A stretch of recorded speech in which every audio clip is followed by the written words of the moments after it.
All right, I think we'll get started. Happy Co-op Month, everyone. Welcome to our presentation on building a regional food system. My name is Charlie Michael, and I'm the Education and Outreach Coordinator at National Farmers Union, tuning in from the road today in Kansas City. But as always, I'm joined in our national virtual office by Emma Lindberg, NFU's Senior Director of Education and Programming.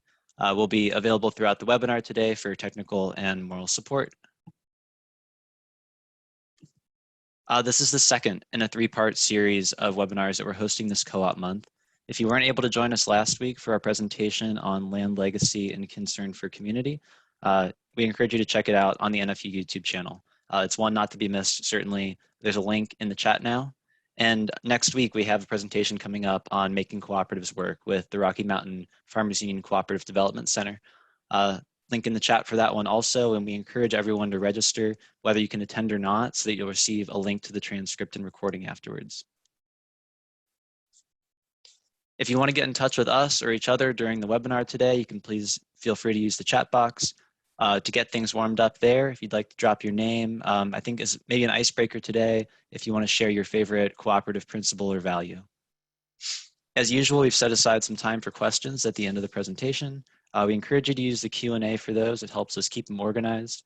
You can access that by clicking the icon at the bottom of your screen. We are recording the presentation today. Like I said, we'll be sending the recording out in a follow-up email, and you can see all of the recordings of our past webinars up on the NFU YouTube channel.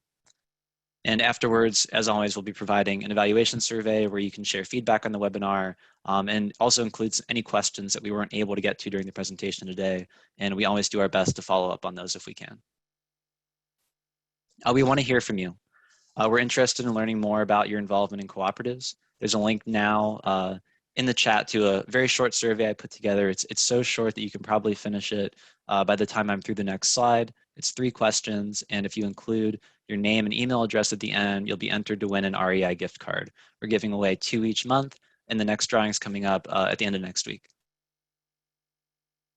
If you aren't familiar with National Farmers Union, we're a grassroots producer-driven organization, and our mission is to advocate for family farmers, ranchers, and rural communities through cooperation, education, and legislation. We empower our members to provide leadership in cooperative enterprises and education, and we promote cross-sector collaboration with consumer and worker cooperatives as well as credit unions. This webinar is very much a part of those efforts. Farmers Union was formed in 1902 with the express purpose of promoting cooperative development. Within a year, the first Farmers Union marketing cooperatives were up and running, including cotton gins, flour mills, and warehouse operations from Texas to Georgia. In 1913, Farmers Union members in Kansas created the Farmers Union Cooperative Association, which was an early, ambitious, multi-stakeholder cooperative, and they also pioneered the farm supply co-op model by forming the Farmers Union Jobbing Association in 1914. In 1929, Farmers Union leaders in Oklahoma took a very important step to apply the cooperative model beyond agriculture by organizing the first cooperative health service in the United States. Later in the 1970s, Farmers Union would carry on this legacy by promoting rural health cooperatives using an early form of health maintenance organizations. In 1931, Farmers Union leaders came together to form Farmers Union Central Exchange, a predecessor to CHS, which has since grown to become the largest cooperative in the country. Underpinning this remarkable early record of organizing were a series of robust advocacy campaigns, including most notably Farmers Union's persuading of Senator Arthur Capper and Representative Andrew Volstead in 1922 to introduce legislation permitting farmers to act together cooperatively to handle, process, and market their agricultural products. Congress passed the measure, the Capper-Volstead Act, which remains a foundational piece of enabling legislation for farmer cooperatives today. Farmers Union mounted a vigorous defense in the face of later attempts to undermine this and similar legislation, including its 1979 Save Our Co-op campaign, which protected the Capper-Volstead Act, and later Farmers Union was instrumental in resisting banking deregulation in the 1980s that would have undermined the farm credit system.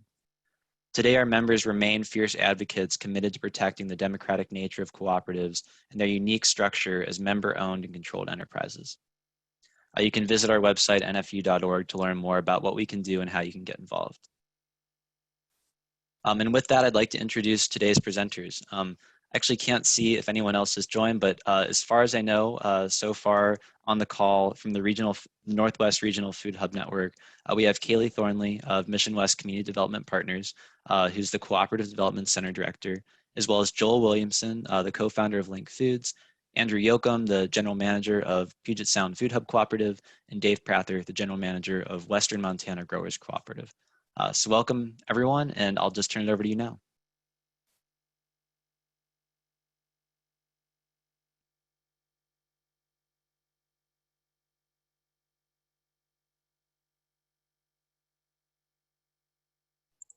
Hi everyone, can you see my screen now? Okay, I'm just going to switch to presenter mode. Sorry, slow internet.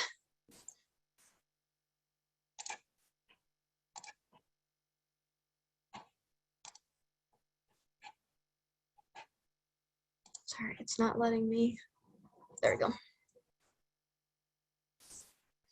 All right, sorry about that. So hi, my name is Kaylee Thornley, and I'm the Cooperative Development Center Director at Mission West Community Development Partners. We're located out in Ronan, Montana, in Western Montana. So like I said, we're a nonprofit cooperative and community development center. So that means we support startup cooperatives and getting going. And we also support mature cooperatives in growing their businesses and operating effectively. So our cooperative development program actually emerged out of our Food and Ag Development Center, which is called Mission Mountain Food Enterprise Center. And so while we support cooperatives in every sector now, we specialize in food hub cooperative development. So as part of that work, for the last year and a half or so, we've been playing a support and coordination role with the Northwest Food Hub Network, which is a joint effort of the 3 cooperative food hub networks that we have on the call today, and some mission aligned supporting partners as well. And we're really focused on creating greater access to high volume institutional markets that had previously not been very accessible for any single hub to access independently. So we started this process, like I said, about a year and a half ago with a pilot program to sort of evaluate how building a network in a large geographic area like the Northwest would look logistically and economically. And really what we've learned throughout that process is that getting this type of cooperative network going, you have to spend as much time developing shared values and trust, and treating those like their critical infrastructure, just like we'd spend time on figuring out how to move trucks and how to move product between these hubs. So that's what we'll talk a little bit about today. So since it is National Co-op Month, we're trying to highlight how this is really an embodiment of Principle 6, which is cooperation among cooperatives. So each of the food hubs in the Northwest Food Hub Network started with a group of local producers joining together and gaining efficiencies by forming a cooperative to market their product. So they've really seen huge economic benefits to forming these food hub cooperatives, especially compared to selling their product to other distributors. So, National Farmers Union regularly publishes the farmer's share, which shows that for every retail dollar, farmers on average only get about 14.6 cents of that dollar, which is just atrocious. So we can compare that to this network, and our estimate is that for every retail dollar within the Western Montana Growers Co-op, for example, about 54 cents gets returned to the farmer owner directly back to the farm. So that's really a big improvement on this, very consolidated industry that we're in. So each of the food hubs in the network is built on a foundation of cooperation. They understand the value of working together to build something bigger than any individual farm or even any individual hub could do on their own. And they have long-standing relationships with each other. They've sold to each other. They've learned from each other as they've grown. And the cooperative principles are kind of part of their business DNA. So the Northwest Food Hub Network is an effort to take that cooperation to the next level and scale through cooperation among cooperatives and through collaborations. We're trying to shift the paradigm of consolidation in agriculture that really forces small farms to get big or get out of the business. So instead, we're hoping to scale sales through collaboration. And a big part of this is investing in developing relationships and trust within our regional food system, just like you'd invest in hard assets like trucks or a processing facility. And we're building relationships with partners beyond just these cooperatives, state agencies, other nonprofits. It's really a whole network effort. And we like to say we're building an economy of collaboration versus an economy of scale.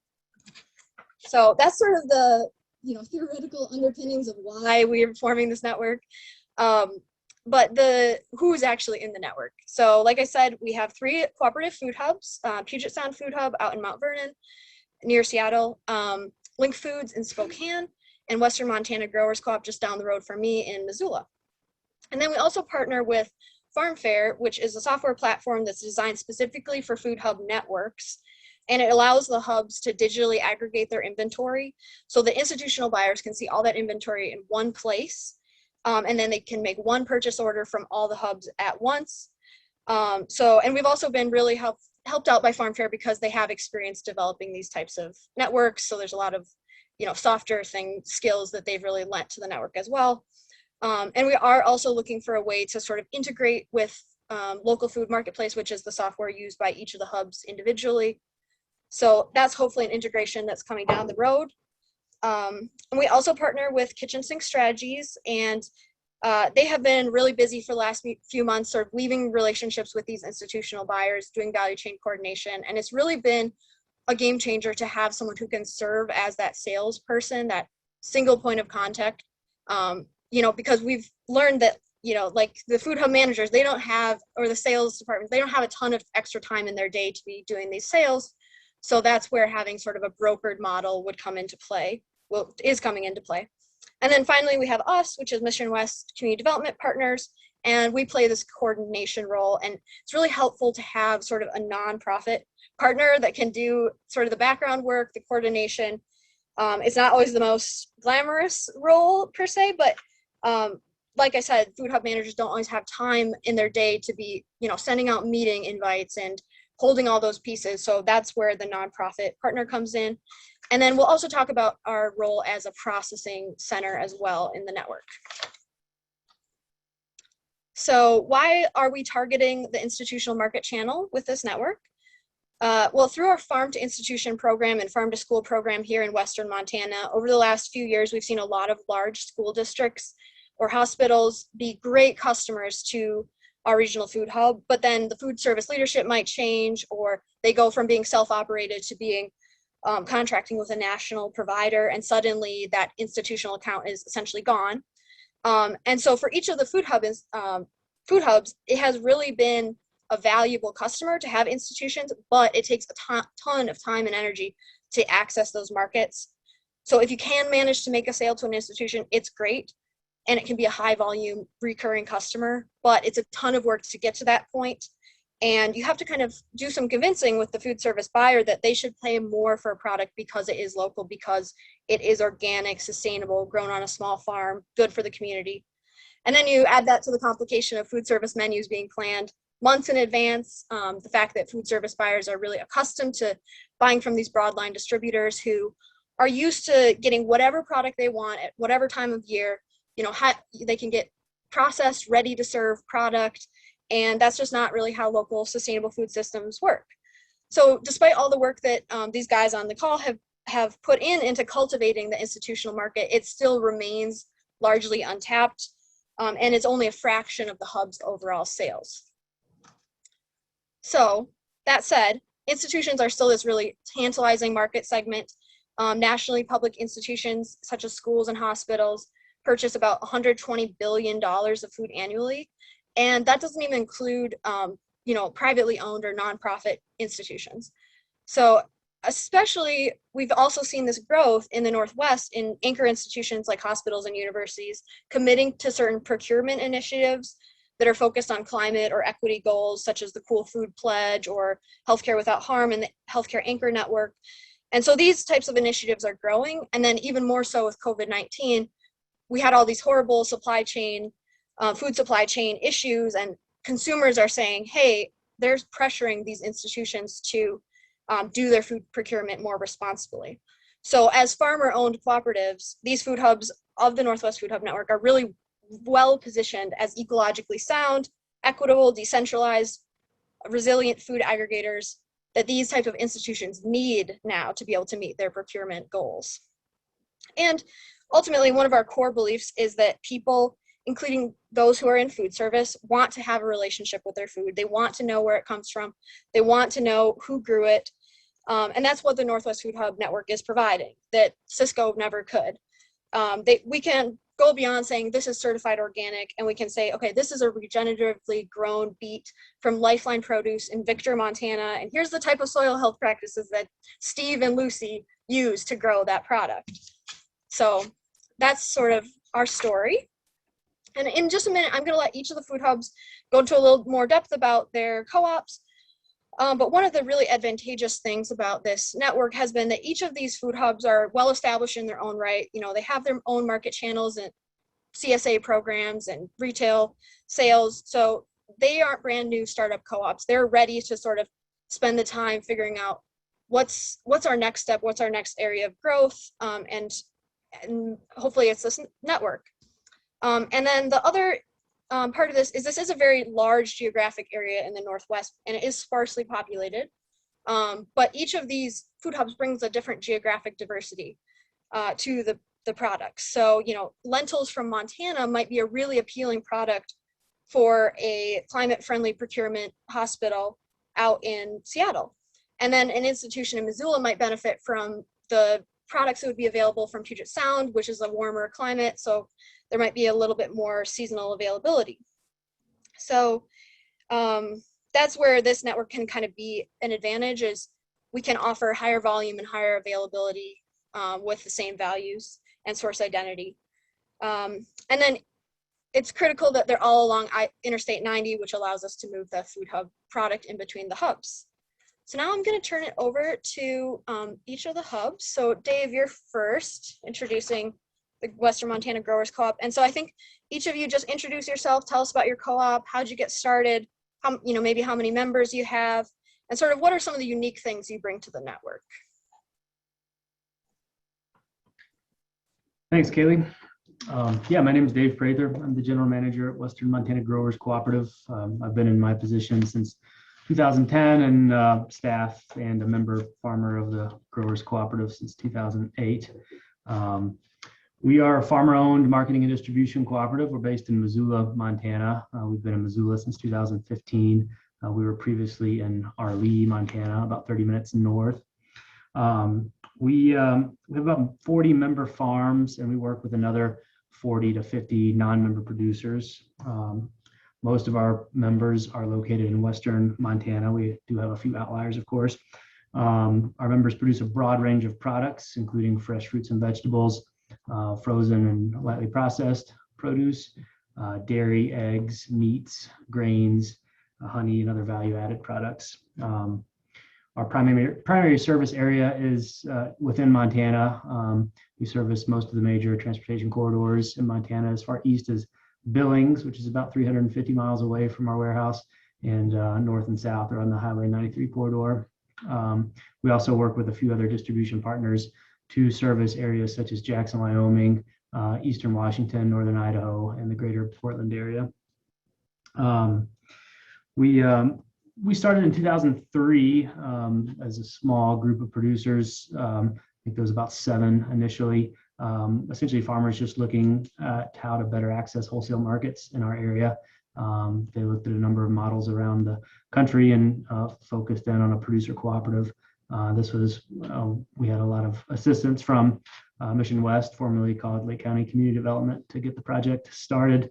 But it's grown over the years from that small group of 7 members, and I think we did something like $10,000 of sales that first year. And now we have 40 members plus another 40 non-members, and we'll be a bit over $5 million in sales this year. So it's a different ball game than it used to be for us. And then as far as the hub itself, or the hub network, that's been an exciting development for us, just trying to figure out how to better work with some of our cohorts, for like Joel and Andrew that are from in a minute. We've known each other a while and sort of kind of networked informally. And this was a great opportunity for us to kind of put our heads together and try to make something bigger happen for all of us. So, for our part, we have a lot of experience with, running logistics on our end, just doing what we do, having to service a broad area that's really sparsely populated, like Kaylee mentioned, in Montana. So we have some experience there with logistics and working with a number of producers we do, but we're really excited about the program and looking forward to chatting with you all about it more here. So I think that's all I have, Kaylee, unless I need to keep talking more. So next up, we have Puget Sound Food Hub. Andrew, you want to take it away? Thanks, Kaylee. Fantastic presentation. Just want to say, I think that was really clear, concise, and hopefully informative for everybody joining us here today. Thanks for tuning in. My name is Andrew Yoakum. I'm the general manager of the Puget Sound Food Hub. We are based in Mount Vernon, Washington, which is about an hour north of Seattle. We were started 10 years ago by a handful of farmers getting together, maybe not so different from what Dave was describing out there in Montana. These farmers got together to say, hey, how do we start to collaborate instead of compete over these small local sales up here north of Seattle? We're all kind of struggling to get into the Seattle market. It takes a lot of energy to drive those trucks down there. How can we work together? So kind of grew organically, really grassroots movement, kind of in fits and starts, to be frank, over the last 10 years. And we've had some great progress and some great momentum over the last 3 or 4 here. So we have about 50 member owners that are farmers and ranchers that are a part of the Food Hub. And then kind of similar to Western Montana, we've got maybe 20 or 30 more non-member owners. We call them vendors that produce kind of local products that aren't necessarily products of the soil. So we move local pies, ice cream, juices made from local fruit, things like that, to kind of expand our catalog and allow for year-round sales, keeping our trucks on the road and our staff employed. So we source exclusively from Western Washington. So anyone that sells through the Puget Sound Food Hub is based in the 12-county region surrounding the Puget Sound itself. So it's been really exciting to connect in this network, to think about, okay, how do we start to grow beyond that current existing sourcing footprint without going outside of our principles and values, really aligning well with LINC and with Western Montana to do that. So kind of an early start here for us, but it's been really exciting, and we'll get into that a little later on. But we go as far north as the Canadian border, and then as far south as Tacoma, just south of Seattle, in our own trucks. Kind of similar to Dave at Western Montana, we've got some distribution partners that get us all the way down to Olympia, and then also get us out onto the San Juan Islands, across the Sound over to the Olympic Peninsula, and help us expand our footprint beyond what we're able to do in our truck fleet right now. We've got 5 refrigerated box trucks that we run on the road 3 days a week. We're targeting an increase to 4 or 5 delivery days a week here, looking ahead at next summer. So really continuing to grow pretty aggressively in the region. Our top customers, a little bit about that. We had a strong shift towards retail grocery during the pandemic, I think for some obvious reasons. So we work really closely with PCC, a cooperative grocery store. They have about 13, 14 locations now in the greater Seattle area. We also work with formerly independent regional grocery retailer named Hagen up here. They have 15 locations, and a couple other retailers that we're just starting up with, Metropolitan Markets in Seattle.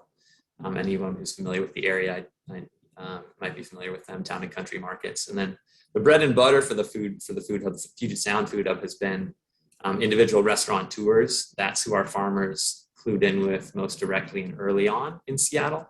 And that's still a big and important part of our sales channel. So a lot of our producers have direct relationships with those guys and gals running those kitchens, and do a great job staying in touch with them. We work with hunger relief organizations, food banks, school systems, corporate dining institutions, so food management accounts that service places like Facebook and Google that are based here in Seattle. That's obviously been quiet during the pandemic. That'll be picking back up here, hopefully in the next year or so.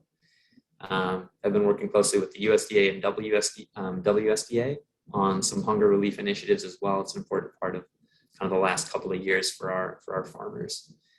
I think from my perspective, I've been in my role 2.5 years.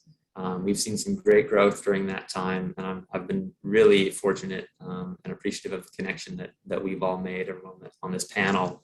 Joel and Dave, we had a pretty inspiring kind of direct connect right before the pandemic hit. at a conference put on down in Louisiana right before the pandemic that might have been one of the seeds to this network kind of getting going. So really important to have that trust, like Kaylee mentioned, and I look forward to kind of getting into more about our relationship with each other. But that's who we are, mission-driven, farmer-owned cooperative. Really excited to be participating with everybody here. Thanks, Andrew. All right, now, Joel, over to you. It's a great picture. Hi, I'm Joel Williamson from LINC Foods. We're in Spokane, Washington, actually in Spokane Valley, Washington, just right next to the Idaho border. And we are a worker and farmer-owned cooperative, similar to the other co-ops. We've got about 50 farmer owners, probably about another 30 other vendors that we source from as well, value-added goods and local cheeses and kombucha and that kind of stuff.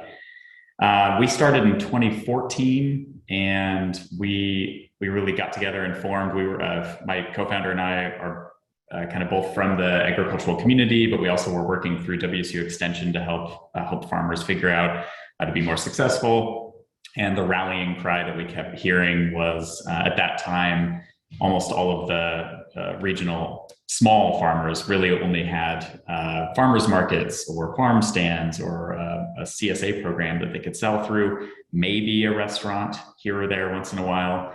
And they just couldn't sell enough that way. And we're looking for ways to do more. And at the same time, we had a project with area school districts where they were trying to explore how to source locally, what there could be that they could source locally, and then how they could logistically make that happen. So we kind of saw those two needs and tried to figure out a way to put it all together. And so LINC Foods ended up being that solution.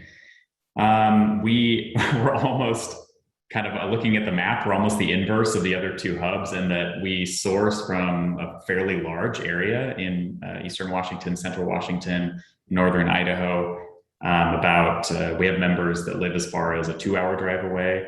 So kind of a big catchment area. And yet our sales area is really only Spokane County and then right across the border in Idaho, Kootenai County. So we don't deliver products very far, but we do source them from quite a large area. When the pandemic hit, we had been almost exclusively wholesale at that point. And at that moment, when we saw all of our sales dry up, we really didn't have a lot of retail grocery going on. It was mostly institutions, school districts, colleges, universities, restaurants, restaurant groups. We lost all that business pretty quickly when things shut down, and we decided to go direct to consumer very quickly, started an online marketplace for individual consumers to purchase from us, and then pick up at different drop sites throughout our delivery network. And then also really focused on growing a big multi-farm subscription service or CSA program. And then also working with hunger relief organizations, which we're still doing today. So it's been a fun ride over the last 6.5 years. We've tried a lot of different things. And the next thing for us is this network. We feel like because we're in this kind of weird area where our market really isn't big enough to support the catchment area and the group of farmers that we work with, we're really excited about how do we both source more products from the region to diversify what we can offer to customers, but how can we also help our growers move things that we can't move here at an institutional scale to other places where institutions are interested in those. So that's us. Thanks, Joel. Yeah. I'm just gonna see, it doesn't look like, oh, Jan is here. So the next one, Jan, if you could just talk to us a little bit about Mission Mountain Food Enterprise Center, sort of how it got started and what sort of things you offer to the network in terms of processing. Okay, great. Thank you, Kaylee. And sorry I got on late. I'm at the Small Farmer Conference here in Missoula, and we're talking a lot about food and farming, so it's been a really great day. Yeah, so the Mission Mountain Food Enterprise Center is a designated food and ag center for the state of Montana, and we have been working with the state in the network of 8 centers. Prior, it used to be just 4 centers, but we were successful last legislative session to get more funding. So now there's 8 centers across the state, but our center's unique in that we have a full-scale food processing facility. Our facility has the ability, what we call them are activity areas. We have 5 activity areas: dry fill, a harvest wash that, you know, we have equipment that can pit, it can chop, dice, numerous vegetables. We have a cherry pitter. We did a lot of cherries this year, 35,000 pounds of cherries this year. So it was pretty busy. We're just gearing up to do squash. We've got a squash peeler. So we've got our warehouses full of squash and we're getting ready to go. Probably start processing next week. We have a large scale, you know, cook area where you can do large kettle cooking. We have 200-gallon kettles, or you could do smaller scale. So we kind of divide that up. And we also have 4-stack convectional ovens. So we really have built the capacity to do all different kinds of food processing. We have a USDA inspected meat room that is complete with 2 smokers, meat grinders, bandsaw, a lot of capacity for meat processing. So, you know, this was really, Mission Mountain Food Enterprise really emerged, oh gosh, I hate to say it because it shows how old I am, but about 20 years ago, you know, we've been part of a statewide effort to really look at how do we build local food systems. And we did a local community assessment on really what needed to happen to build upon those opportunities a local food can bring to our growers. And the thing that popped up was processing, storage. Where can we keep our food? How can we, you know, chop, dice our vegetables? So that was the real foundation. Was we grew from growers. So, you know, our roots came from our local growers and what were their needs. And, you know, we took it to a local economic development organization that had never heard of agriculture, had never heard of working with producers, and told them, that's your job. Oh, we're part of the local economy and we need help. And that's exactly what Lake County Community Development did. Really stepped up, helped develop the planning, you know, how you really start launching such an enterprise. We did it in phases. You know, we probably, I would say, or, you know, stage 4 is what we're looking at, is creating a retail space. But the first 3 phases were done, you know, as we incrementally could raise the funds to build that infrastructure. So that's kind of, you know, our story. We're pretty intentional on working with our local growers on building the capacity of our local food system. This regional food hub is like the next big step in really building that capacity.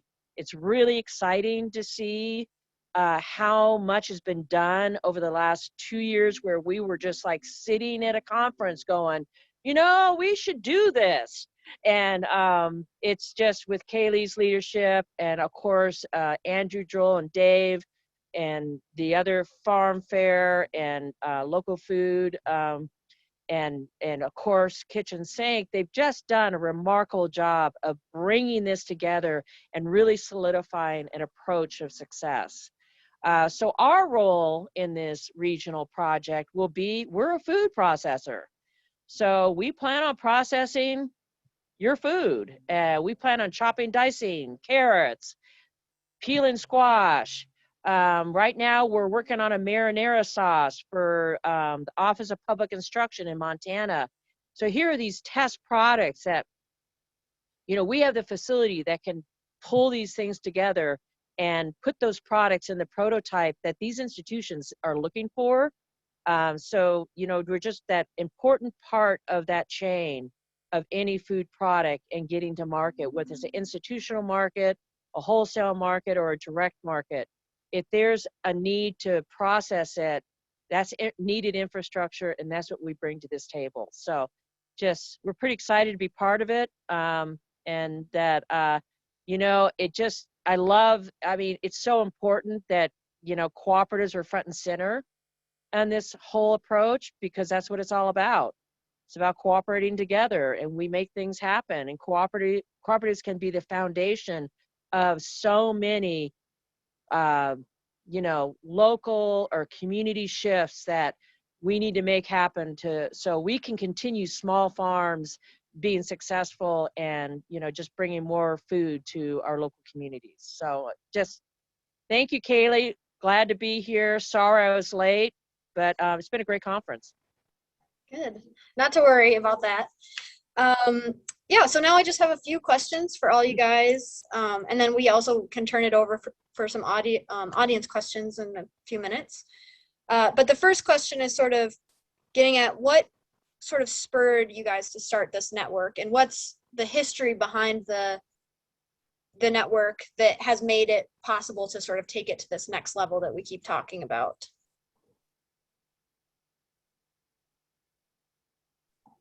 Kick it off briefly. My first thought was just a lot of trust in Dave, a great connection that I made with Joel during my relatively recent or short tenure here, last 2.5 years. Dave is, I think, a really humble expert, leader, and star manager in the field. He's been doing a great job with Western Montana and has a really tight ship over there that he's been running for the last 1.5 years.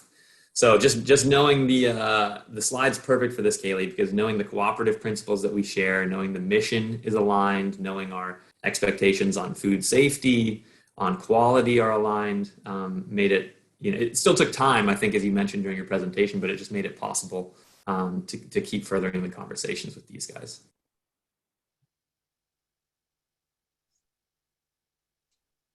Yeah, I can second that. Trust, like you said, was really integral on this. I met Joel quite a number of years ago, and we would always hang out at various conferences and talk about, fun co-op things. I've been envious of their hybrid worker and member-owner model for a while. But just having that, knowing that we're all kind of working towards a common goal, and where there's not necessarily that potential of worrying about competing and that sort of things. We're kind of in our own worlds and these being spread apart, but then doing really very similar work. So even just networking on, best practices has been helpful for me. And then as we just continue to talk, and like Jan said at the conference, when we finally got to a point where we were ready to try to move forward with something real, it just made sense. So. Yeah, and I think Jan mentioned it, but the fact that we're all cooperatives really does play into this in a big way. So even just logistically speaking, as we would run into situations where we were short on something, or where there's, or maybe one of our members has too much of something, and we wish that we could help out, in either way, serve our customers better, serve our farmers better. And, based on the values that we used to found the cooperative about what kind of practices we want growers to be using, and what kind of small scale grower we're really trying to support in the region, the board and our members were always nervous about, well, what do we do about this? I guess we can't do anything. And then when we started to somehow stumble into, what if we sourced from one of the other food hubs, one of the other cooperatives? Because that's different. That's, that we're sourcing from another organization just like us, that's taking the same care and has the same type of members. And that all of a sudden was something that members could, and the staff and the board could get their head around, like, oh, that makes sense. I think I really trust doing that. Whereas just going to some other farm or distributor or something, we knew that we would never do that. And so this has been a really fun exploration of that. But I think knowing that we're all doing similar things with similar values is what made that possible. A quick add-on to Joel's point there. I think like piloting things in small instances allows for that trust to be built pretty quickly. So I think like LINC sourcing from the Puget Sound Food Hub before there was even talk of a network, maybe laid some of the foundation. We even started to figure out logistics, had a couple failures, had some great successes. And I think maybe to Jan's point too, it's just like, it's taking that time to invest with each other and develop that relationship. Yeah, and I'd like to just add to that, Andrew, that, I mean, I tell people the West Montana Growers Co-op and Mission Mountain Food Enterprise Center grew up together. It's like we were in the same little sandbox together. And I think that's just been this incredible level of relationship that is so fantastic to springboard the, the next steps from. And I feel like it really, in some of the work that we did with LINC Foods also just created just, they're friendships here, we like each other. And that really is important, I think. And I often say we're doing business differently because we're doing relationships, not just business. And that's really, I think, the fabric that has allowed this kind of regional approach to move forward. Well, I want to leave enough time for audience questions, so I'll just ask one more question of you guys before we move on. But what are some of the challenges that you've seen or experienced while developing this network? And was there anything that kind of surprised you that it was challenging? I can say, since, just from recency bias on, after kind of developing this over the last year or so, it's really just in the last month that we're actually seeing real orders being placed and going out the door, and just continuing to work on the technology piece. We all have, I think we're all using Local Food Marketplace for our day-to-day ops within our hubs, but then we're using Farm Fair kind of as a network piece, but there's still a lot of work to be done where, we have the folks working with Kitchen Sink who are kind of doing the most of the brokering at this point, and then just trying to make sure everybody's is working off the same data, especially as far as crop availability when we're talking about fresh produce at the kind of a turn of the season, especially for us here in Montana, where 1 week things will be in stock and then it freezes and everything changes. So as we increase the size of our network that's working on with that, having that technology come alongside with it is going to be really important.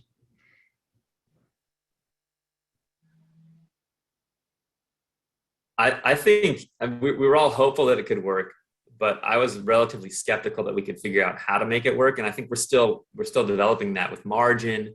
How is it worth? How can we make it worth it for everybody to receive and to give and to do that final leg of delivery? So there's a ton to work out. We did just actually yesterday have our first sale into a network customer in the Seattle area. So pretty exciting to see all this legwork that's been going on for the last year, 2 years, starting to hit now in terms of product on the road and deliveries to the customers.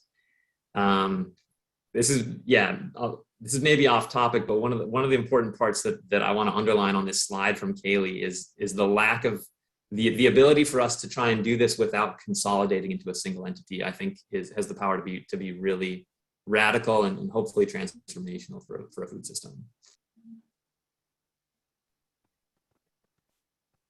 And challenging, but it's awesome. I totally agree. I think we're going with a network approach instead of a consolidated corporate approach, and the additional difficulties that we face, which I think is pretty similar for all of us, is that compared to mainline food distributors, none of us have giant warehouses just filled with like every kind of piece of produce that anyone could ever want from all over the world. We work with local growers and everything's seasonal and it's all on demand, and we try to reduce waste and we try to make a lot of the sales as on-time delivery-esque as possible. And then trying to figure out how to do that as a network is, it's very challenging. There's a lot of logistical and communication and software issues that we plan to tackle in the coming years. So I think it's possible, but it's daunting.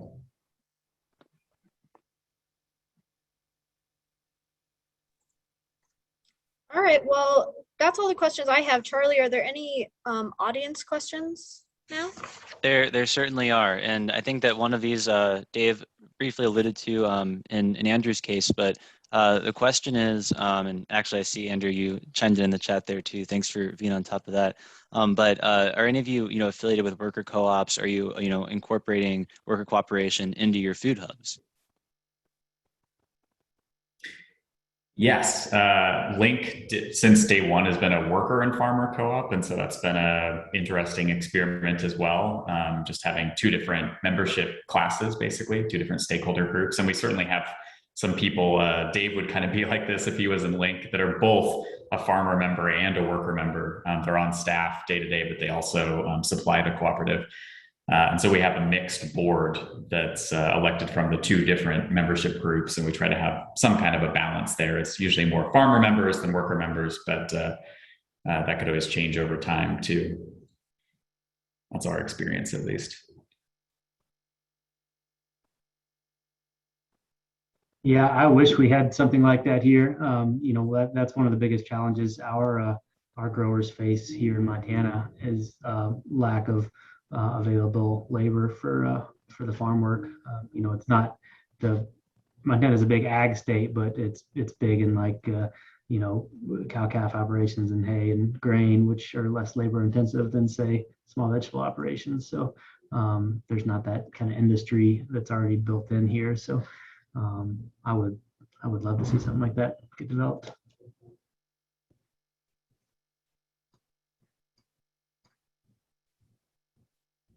Cool.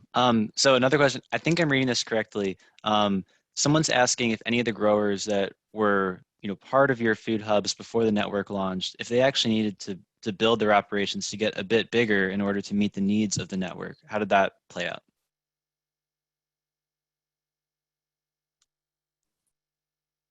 I'll jump on this. We're working with this kind of on a seasonal, weekly basis. A lot of our producers have growth goals, and that was a big part of the development over the last 10 years for our cooperative. And we did have partners in the region. I mentioned a couple in the chat box: Viva Farms and Northwest Ag Business Center out here. It's based in Mount Vernon. Do a lot of that development kind of outside of the purview of my operation and my organization of this business. We don't do a lot of that because we don't have the capacity for that. But we do have partners in the network in the area that can handle that for us. Yeah, and I think scaling our individual farms is something that we're very excited to keep doing, and our producers are excited to keep doing if we're going to take a bigger bite out of the food system and the quantity of food that is needed out there by the larger populace.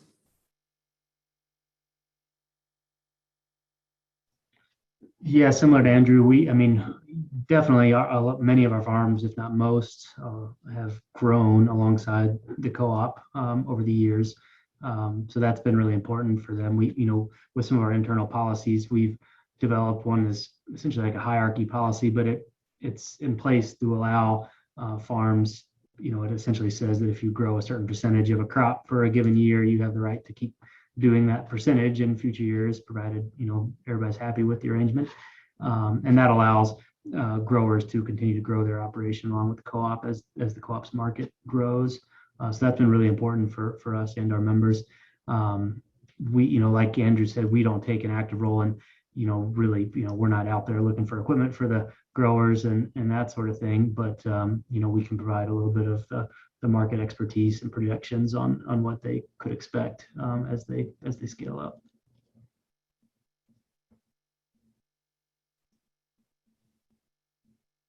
I actually had a quick kind of related follow-up question, which I know that your different co-ops have been in operation for different amounts of time, but I was actually wondering if you'd noticed sort of the broader farming landscape changing in your area, just by virtue of the fact that a produce grower might now actually be able to access markets from a certain geographic area that they couldn't before your food hub, before your co-op was established.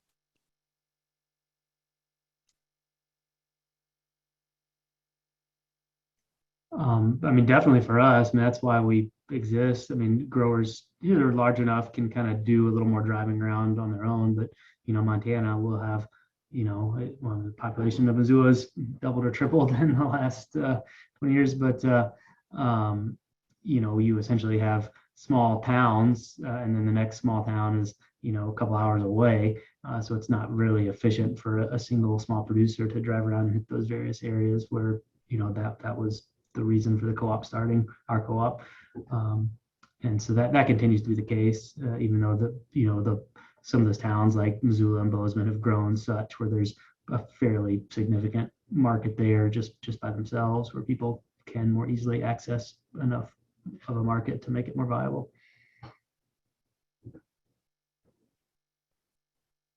One thing that we're trying to parse, I think, related to this with our marketing plan in the coming year or 2 years is how much can individual consumers drive purchases, because we don't sell to individual customers, we sell to wholesale accounts, right? Grocery stores. So if we're doing marketing, I think an important part of that some partners in the region are doing is informing the individual consumer why it's important to support local, why it's important to support organic, why you should be looking for regenerative food, so that they are going to those wholesalers and asking for that. And then that purchase is coming through to us. So it's kind of like we market directly to our customers and to that second tiered consumer, even though we don't sell directly to those people. That's really interesting. Yeah, I never thought about that. I think that's something Jan might be able to speak to as well, in terms of like the role of nonprofits is hopefully to also do that education piece. I know in the past, or we continue to have a sort of buy local campaign in Montana that we've sort of been educating people about why they should support, why it's beneficial to their local economy, to their local environment, to support small scale producers to buy local produce. So that's also a piece. The thread that I was pulling on there is kind of like, how's the market changed? I think consumers are becoming more demanding and aware of that desire. So continuing to push on that and continuing to tell that story, I think will be important. To Kaylee's point, other partners, nonprofits in the region can also help with that. We got one more audience question. I think it's a Jan or Kaylee question, which is whether Mission Mountain Food Enterprise Center is doing slaughtering. And this might also be, Jan, if you want to give a plug for the latest Montana Farmers Union Co-op at some point in your answer, that'd be great too. Yeah, sorry, I lost my little button to turn on. Can you hear me? Oh, good. Oh, good. No, we do not do slaughter. We're a USDA inspected facility, but it's only for people to process that inspected meat. So they bring it in either boxed, but we cannot handle carcasses. Very good. The other project, I don't know if and maybe Emma can scramble and grab the link, but Montana Farmers Union just launched a little cooperative, I don't know if I should call it that, mobile meat slaughtering cooperative project. It's actually really quite ambitious. I know they got some good help from a cooperative developer up there in the Northwest. So encourage folks to look into that if you're in the area and you're interested. We are going to have to wrap up. I see there's one more question. I'll actually, if you're the asker of that question, that's an anonymous one. If you want to drop that in your evaluation survey, which is the next thing I'm going to talk about, I'll pass that along to the presenters and see if we can get just a bit more detail on it. But I do have a few wrap-up slides here, and before I get to those, just want to say thank you again to the presenters. This was an excellent presentation and a really great discussion. So I thank you all for joining us, and thank you to everyone who tuned in today. Click through here. There we go. So imminently there will be an evaluation survey link in the chat. Give us feedback, leave your questions that we didn't get to. Please also let us know there's a field to give us suggestions for future programming. This session, many others we've hosted in the past, have come directly out of things that you guys have put in surveys and asked us to cover. You can also let us know there if there's ways that we can make the programming more accessible and inclusive. Applications are open now for the upcoming iteration of National Farmers Union's Beginning Farmer Institute. We really encourage anyone who's within their first 5 years of farming, ages 18 and up, to look into this program. It's inclusive of all scales of farming, all operation types. We really teach you the fundamentals of business formation, business planning, accounting, taxation, land access. It's a comprehensive year-long program. It gives you the chance to develop those skills, but also really to build a community in and beyond the Farmers Union Network. And we've just really had a lot of success over the last year, pivoting it to a hybrid model where folks can engage remotely sometimes and then gather together in person other times. And it's worked really well. And we have some really cool new aspects of the program that we're going to be introducing next year. So there's a link in the chat again, nfu.org/beginning-farmer-institute for more information. Applications are due December 1st. And in the spring, we'll be announcing the class. Next up in the series, we have one more co-op webinar this month, Making Cooperation Work with the Rocky Mountain Farmers Union Cooperative Development Center. They've been in operation for more than 20 years, working with a really diverse range of cooperators, and they're gonna bring success stories, lessons learned, and talk about how you can find cooperative developers in your area and what kind of services they provide. So this will be really neat. We're gonna have both the center director and assistant director, as well as some of the folks on the ground doing this work. I really encourage folks to tune in. Link in the chat. Again, transcript and recording will come out after if you can't tune in live. So just make sure to get your email address in that Zoom form, and we'll have it out to you afterwards. All right. Well, that's all I got, folks. Thank you again. If any of our presenters want to say any final closing words, they have a couple more minutes here, but I really appreciate everyone being here, and I'm just glad this series has come together as it has so far. Yeah, thank you so much for having our network on this webinar. Cool. All right. Well, everyone go. Have a great rest of your week, guys, and I hope to see you back here next Thursday.